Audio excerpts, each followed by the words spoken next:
तो ये गाड़ी भी जमीन लिए कहाँ थे। की जमीन यहाँ पर ऐसा कर लिया है? यहाँ पूरे, यहाँ हमारा मझिया मझिया गोगिया का। गोगिया में हाँ, ये जो पूरे जमीने को तो ऐसे काबिज कर लिया है, काबिज कर कागज लिया। का। तो आप एक बार भी बेटा से बोले कि तुम हमको जीते जी मृत क्यों घोषित कर दिया?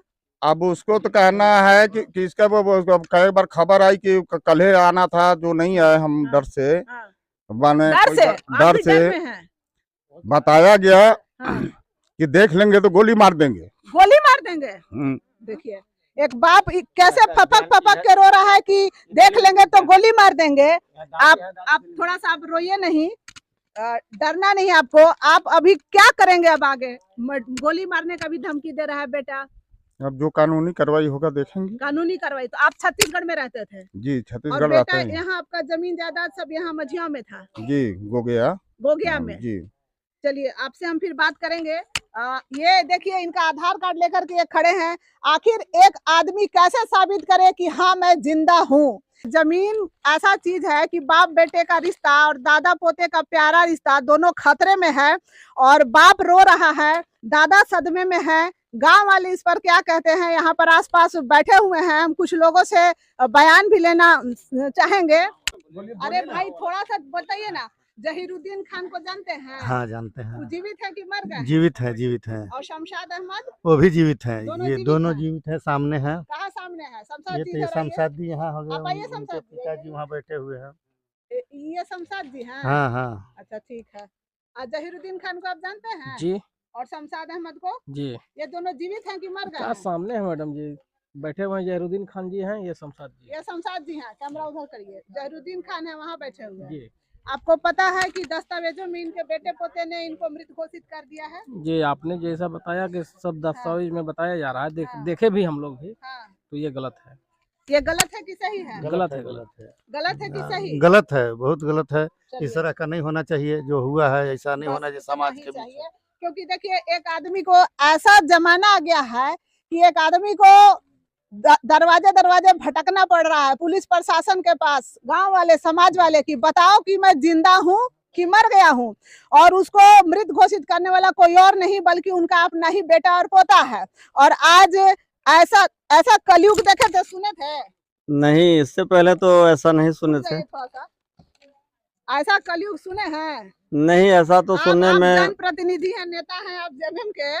ना ये नहीं सब क्या हो रहा है? नहीं नहीं, ये बहुत गलत हुआ है। और आपस में बाप बेटा में इस तरीका से नहीं होना चाहिए, क्योंकि इससे भरोसा विश्वास उठ जाता है। जो अच्छा एक बात पवित्र बताइए, दादा जो हैं उनके भी हृदय पे चोट लगा होगा कि पोता इतना बड़ा धोखा दिया? अरे कैसे नहीं लगेगा, अब उनका एजेड शरीर हो गया। वो हाँ। आप ही लोग पर आश्रित हैं, हाँ। बेटा पोता पर। अगर बेटा ही पोता अगर इस तरीका से करे, अब पिता का तो कलेजा फट रहा है। कैसे नहीं फटेगा?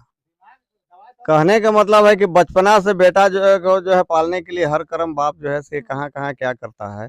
और जवान होने पर एक आसरा होता है कि आगे चल के बेटा हमको साथ देगा, सेवा करेगा।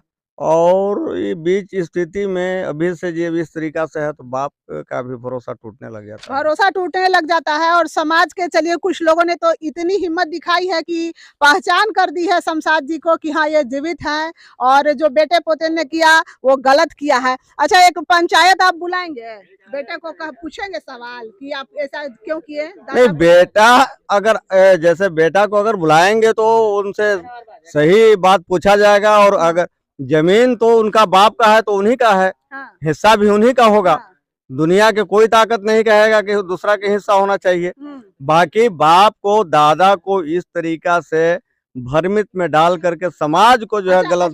डरे भी हुए हैं, जान मारने की धमकी दे रहा है कि गोली मार दूंगा। अब इन लोग को कहना है, अब वास्तविकता क्या हो तो आने के बाद ही पता चलिए हम चलेगा। सद्दाम का भी बयान लेने की कोशिश करेंगे, लेकिन एक बात तो साफ हो गई कि इस कलयुग में बाप नहीं चाहिए, बस बाप का दौलत चाहिए। यानी बाप का दौलत चाहिए, बाप नहीं चाहिए। चलिए अब हम लोग को थोड़ा सा पता बताइए कि ये हलाद और सद्दाम जिनकी कथा कहानी और कलंक कथा आपने सुनी है, ये लोग हैं कहाँ, ताकि उनसे भी हम इन सारे आरोपों का जवाब मांग सके। आपका क्या नाम है? नजमा बीबी। नजमा जी ये कौन है? जहीर खान। जहीर खान चाचा लगते हैं। आपके चाचा लगते हैं? हाँ। तो ये जिंदा हैं? जिंदा हैं। तो इनको दस्तावेज में मृत घोषित कर दिया गया है? हालात हालात घोषित किया है? हाँ। क्यों? अब बिहन दादा बेटा के मैटर में कि कैसे कह रहा बिहन समझिए। यहाँ समझिए। हाँ। चलिए, अब ऐसा रिश्तेदार है कि पल्ला भी झाड़ ले रहे हैं, डर गए हैं हालात से। क्या आप क्या लगती हैं? हम तो मंजुम के माँ हैं। तो आपका क्या कैसा लग रहा है? जीते जी दादा के और पिता के जीते जी बेटा पोता सब हड़प लिया और मरहूम भी घोषित कर दिया है। हड़प लिए तो हम लोग का अच्छा लग रहा है। हमारा बेटिए के जमीन सब लूट लिए हैं। दामाद हैं कौन? वो जो है बैठल हैं सजाद। तो सब हड़प लिए जमीन। तो हड़पिए न लिए, लिखवा लिए तो हड़पिए न लिए।